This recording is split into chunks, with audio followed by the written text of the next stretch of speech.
Hey guys, welcome back to Clownfish TV. This is Neon, and we're going to talk about No Time to Die, 007. This actually surprises me quite a bit. I'm going to be honest. It surprises me quite a bit. No Time to Die underperformed in the US. We'll talk about that. But globally, it made a lot of money. It made a lot of money, and we're going to talk about that because this explains why some franchises like Pirates of the Caribbean and Transformers continue to make movies even though there are, the box office here in the US is declining. It declines film over film for the most part. It's because overseas markets, namely China and some other bigger markets, carry those films. And apparently here in the States, a lot of people couldn't be bothered to find time to watch James Bond die, but overseas they love watching James Bond die. So very interesting. I happened to see this headline yesterday. We were recording another video and I'm like, my God, I forgot this movie even existed. But we'll talk about that. We'll talk about that. And then we're going to talk about how The Eternals is apparently in free fall. So interesting situation at the box office this weekend. And hey, on the bright side, Ghostbusters Afterlife is overperforming.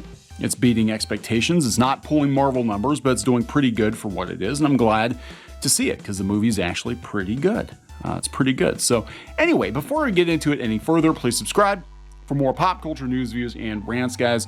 Over 241,000 subs. Thank you so much for the support. Geeky is sitting this one out. She's out and about today, but she will be back either later tonight or tomorrow. Don't worry. She'll be back. You can shut the video off now. And come back tomorrow.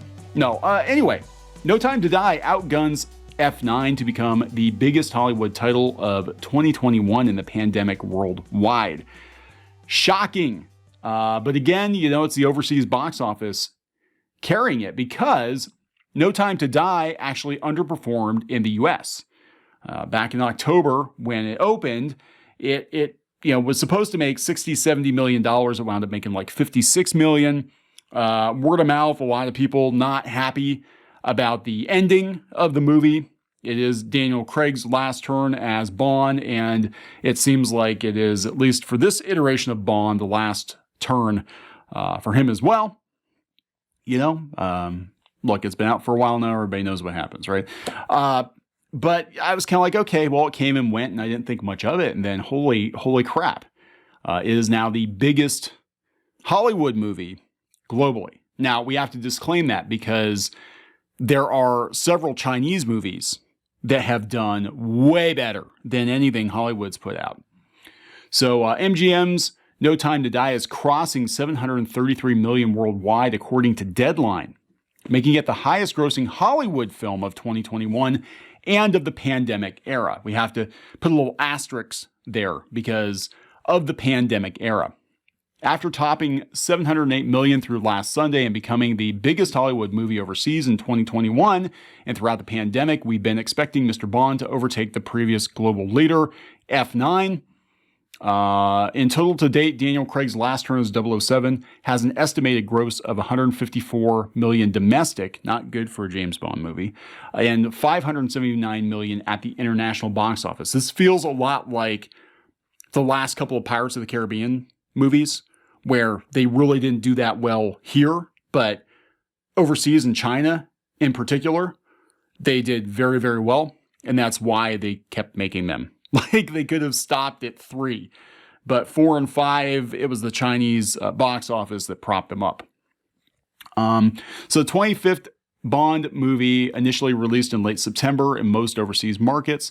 Then it added North America, China, and Australia in later weeks. On October 20th, it became Hollywood's number 2 movie of 2021 globally and continued to hit new benchmarks, crossing $700 million last weekend. Overall, throughout its run, it scored the biggest pandemic opening weekend in 36 markets. No Time to Die is released internationally via Universal and domestically through MGM, etc., etc., etc. The chairman of MGM's film group, which is selling to Amazon, we're so thrilled to see audiences returning to theaters across the world and for their ongoing support of the theatrical experience. So Scott Mendelson at Forbes talks about No Time to Die passing F9. Now, again, this is globally, because if you look at the domestic box office, it's a much different case for sure. Shang-Chi is actually number 1. But it's not doing that well overall because, again, they can't release it in China. Venom's number 2. Black Widow's number 3. F9 is number 4. Quiet Place Part 2 is number 5. So Quiet Place Part 2 actually made more than No Time to Die, which is number 6. Eternals, number 7 at 135. Free Guy, 121. Jungle Cruise, 116. How? Godzilla vs. Kong, 99 million. 99 million. But Mendelsohn also talks about Eternals free falling. Like it really dropped off a cliff.